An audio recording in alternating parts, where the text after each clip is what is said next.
Okay, next है हमारा 13वां हमारा 13वां numerical. Okay, so numerical number 13. Find out the value of equilibrium constant for the following reaction at 298 Kelvin. देखो मैंने थियरी में कल ही बताया था कि कहीं पे डेल्टा जी दे देंगे तो के पूछ लेंगे, कहीं पर के दे देंगे तो डेल्टा जी पूछ लेंगे. तो अभी हमें के गिवन था, डेल्टा जी पूछा था, और अभी वो के पूछ रहे हैं. ओके जी, सो हमें पूछ रहे हैं कि के फाइंड करो, और टेम्परेचर गिवन है 298 केल्विन, और ये गिवन है ammonia, carbon dioxide, NH2CO, NH2, H2O. Standard gives energy delta G given है. तुम्ही मराठी बोल रहा. ओके, -13.6 किलो जूल पर मोल. ऐसा मेरा बहुत बार होता था जब मैं बिट्स में था तब. ओके, क्यों? क्योंकि बिट्स में मेरे क्लासमेट में एक जो लड़की थी वो आंध्र प्रदेश की थी, फिर एक दूसरी लड़की थी वो MP की थी, फिर 2 लड़के थे वो UP के थे, और एक लड़का था वो महाराष्ट्रियन था, मराठी, और मैं गुजराती. तो सब, और वहां पर इंग्लिश ही बोलना होता था, तेलुगु आती नहीं थी. ओके तेलुगु आती नहीं थी. बिट्स हैदराबाद की बात कर रहा हूँ, बिट्स पिलानी हैदराबाद. तो ऐसे ही बीच बीच में ऐसे कुछ भी आ जाता है, मतलब हिंदी में बात कर रहे हैं और गुजराती घुस जाता है, मतलब फिर इंग्लिश में बात कर रहे हैं और थोड़ा बहुत हिंदी आ जाता है, वो तो कॉमन है. लेकिन बीच में अगर मराठी आ जाए बीच में अगर एकदम वो वाला स्लैंग वाला हिंदी आ जाए, ओके, जो यूपी में वो नॉर्थ इंडिया में बोलते हैं वैसे, तो थोड़ा ऑड लगता है, अलग लगता है. ऑड मतलब थोड़ा अलग लगता है.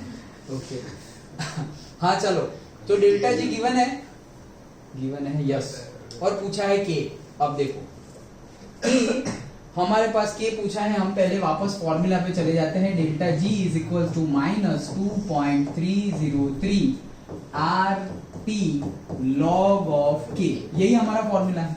दूसरा फॉर्मूला मैं लिख नहीं रहा हूँ, फिर भी लिख रहा हूँ अभी मजबूरी में. ओके, क्यों? क्योंकि ऐसे लिखते हैं ना तो फॉर्मूला याद रह जाता है, तो मुझे तो लाइफ टाइम ही पढ़ाना है. Okay, so delta G is equal to delta H minus T delta S. तो ये फॉर्मूला का यूज नहीं है क्योंकि delta H delta S given नहीं है. इसका यूज है, डेल्टा जी गिवन है, आर मुझे पता है, टी मुझे पता है, और के फाइंड करना है. सेम हो गया इसके पहले जैसा, इसके पहले वाले न्यूमेरिकल में जो किया, वैल्यू पुट की, सेम डिट्टो वैसा ही न्यूमेरिकल है. एकदम डिट्टो नहीं है. क्यों? अभी बताता हूं. डेल्टा जी की value -13.6 done. Okay, kilo joule है देखो, और मैं वहां पे 8.314 लिखने वाला हूं, तो फिर उसको मुझे जूल में रखना पड़ेगा. तो किलो जूल में से जूल में इंटू 10⁻³ यस, ये लिख दिया. That is equal to minus of 2.303 into R यहाँ करते हैं 8.314 into T 298 into log of K. Done. ये माइनस माइनस हो गया प्लस. तो अब मैं डायरेक्टली कैलकुलेटर की हेल्प से लिख देता हूं कि मेरे पास क्या आंसर आएगा. 13.6 है मेरे पास, इंटू 10⁻³ करना है, कर दिया. डिवाइडेड बाय ये नीचे जाएगा, सो 2.303 डिवाइडेड बाय वो भी नीचे जाएगा 8.314 और divided by 298. So this is equals to 2.3835 log k की ये वैल्यू मिली. डन. ओके, क्यों? ये सब कुछ को इससे डिवाइड, तो इससे log k बच गया. log k is equals to this. Done. करना मतलब मैन्युअली मैंने कैलकुलेटर से फटाफट कर दिया. ओके, कोई इसमें तो कैलकुलेशन ही है, कुछ भी नहीं है. ओके, ये कर दिया. अब क्या करेंगे? यहाँ पे लॉग है और यहाँ पर ये है, तो हमें एंटी लॉग करना पड़ेगा. तो एंटी लॉग करेंगे तो both side antilog, so antilog of log K that is equals to antilog of 2.3835। तो एंटीलॉग लॉग तो गया, तो यहाँ पे आ जाएगा k, और एंटीलॉग ऑफ दिस ये तुम फाइंड करोगे, तो वो तो तुम करोगे, लेकिन मैं इसमें एंटीलॉग होता है क्या? सर साइंटिफिक है ना? साइंटिफिक तो है, लेकिन एंटीलॉग लिखा हुआ नहीं लिखा। ओके, लॉग का उल्टा तुम गूगल कर ले।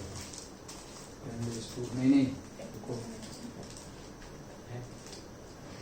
2 हाँ करेक्ट है। आंसर क्या आ रहा है कैलकुलेटर के? अभी एंटीलॉग करके दिखाता हूँ। आंसर क्या आ रहा है कैलकुलेटर से? 241.888243, इतना आंसर आ रहा है।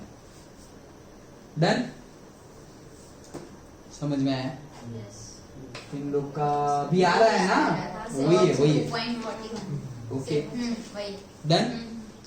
ये हमारा आंसर है, और इसको अगर मैं इस साइड ले जाऊं तो हो जाएगा 2.4182, बस इतना ज्यादा नहीं लिखना, इंटू 10⁻²। आ गया के? तो ये तो मैंने कैलकुलेटर से किया log के, और कैलकुलेटर से log का ऑपोजिट मतलब 10⁻x। तो वो कैलकुलेटर, साइंटिफिक कैलकुलेटर की हेल्प से मैंने कर लिया, और वो आंसर बुक जैसा हमारा आ गया। तुम लोग कैसे करोगे? साइंटिफिक कैलकुलेटर तो अलाउ नहीं है, तो तुम करोगे लॉग टेबल की हेल्प से। लॉग टेबल में एंटी लॉग कैसे देखते हैं वो हमने सीख लिया है। फिर भी अगर रिवीजन करना हो तो कर लेते हैं। क्या मुझे देखना किसका है? Anti log of 2.3835। Anti log of 2.3835 यही है। अब याद करो एंटी लॉग में हम क्या देखते थे? ये पॉइंट के बाद वाला देखते थे। तो 38 का 3 और 5 में देखना है। 38 का 3 और 5 में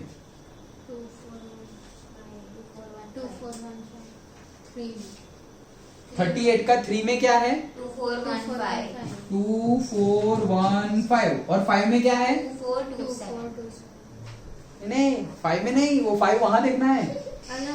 हाँ 3, तो 3 ऐड कर दो तो कितना हो गया? 2418। डन? 2418 हो गया। क्या किया हमने? 38 का 3 में और 5 वाला, तो वो लास्ट वाला कॉलम। ओके, मेंटिसा में भी वो प्रीफिक्स वाला और था, वो पीछे वाला। ओके, तो 38 का 3 में मेन और 5 में वो पॉइंट वाला। तो 3 में कितना आया है? 2415, और 5 में कितना है? 3। दोनों का सम क्या है? 2418। और फिर पॉइंट रख दो, जितना भी है उसमें +1 करके लिखना था, याद हो तो। ये 2 है तो 2 + 1 3। तो यहां से 1 2 और 3, पीछे से मत लिखना नहीं तो गलत हो जाए। आगे से 3। ओके, तो 1 2 और 3, तो आ गया ना आंसर 241.8। वही तो है हमारा 241.8। डन?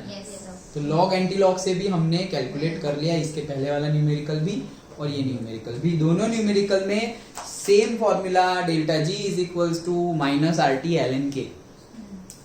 डन? K गिवन हो तो डेल्टा जी फाइंड करो, डेल्टा जी गिवन हो तो K फाइंड करो। लॉग एंटी लॉग का यूज इंपॉर्टेंट है, कैसे देखना है याद होना चाहिए, अदरवाइज वो वीडियो वापस देख लेना। कौन से चैप्टर में हमने डिस्कस किया था लॉग एंटी लॉग? अलग से लिया था ना? ऑर्गेनिक केमिस्ट्री के बीच में डिस्कस। मतलब IUPAC के आगे पीछे ही था, तो मैंने पता, मुझे याद नहीं कि मैंने वीडियो का हेडिंग रखा है या नहीं रखा, सो आई विल चेक। तो अगर ढूंढना हो, नहीं रखा होगा तो फिर रखना पड़ेगा, तो जल्दी जल्दी सर्च कर सके उस हेल्प से। Okay done? तो ये है हमारा कौन सा न्यूमेरिकल? 5.13। ओके।